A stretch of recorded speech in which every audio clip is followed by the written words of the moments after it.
હર હર મહાદેવ, જય શ્રી કૃષ્ણ. ઓમકાર જ્યોતિષમાં તમારું સ્વાગત છે. ભગવાન કૃષ્ણનું એવું કયું મંદિર છે જ્યાં ચામડીના રોગલક્ષી કોઈ પણ સમસ્યા હોય તે આપણે જઈએ ત્યાં મંદિરે તો તેનું નિરાકરણ થઈ જાય છે. અને તે મંદિરમાં ભગવાન કૃષ્ણની મૂર્તિ રાધારાણી સાથે નહીં પણ કોના સાથે બિરાજમાન છે આપણે તે જાણીએ. મથુરાની પરિક્રમામાં શ્રી કૃષ્ણ કુબ્જા મંદિર છે. તે મંદિરમાં ભગવાન કૃષ્ણની મૂર્તિ રાધારાણી નહીં પણ કુબ્જા સાથે બિરાજમાન છે. કંસની નોકરાણી કુબ્જા તે શારીરિક રૂપે કદરૂપી, કેડે વાંકી અને વયે વૃદ્ધ લાગતી હતી. તેથી મથુરાના લોકો બધા તેનું મજાક ઉડાવતા. એક સમયે ભગવાન કૃષ્ણ જ્યારે મથુરા પહોંચ્યા ત્યાં તેમને કુબ્જાને કંસ માટે ચંદન ઘસતા જોયું એટલે કહેવા લાગ્યા, હે સુંદરી, કોના માટે ચંદન ઘસો છો?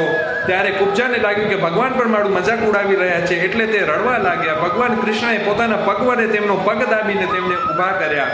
એટલે તે વય વૃદ્ધ લાગતા હતા તો જુવાન લાગવા લાગ્યા, કદરૂપા હતા તો સુંદર થઈ ગયા. આ જોઈ મથુરાના લોકો ત્યાં ચોંકી ઉઠ્યા અને તે સ્થળે ભગવાન કૃષ્ણ કુબ્જા મંદિરનું નિર્માણ કર્યો અને ત્યાં શરીરના ચામડીના લગતે કોઈ પણ સમસ્યા હોય તો તેનું નિરાકરણ થાય છે. આવી જ જાણકારી માટે ઓમકાર જ્યોતિષને સબસ્ક્રાઇબ કરો. હર હર મહાદેવ, જય શ્રી કૃષ્ણ.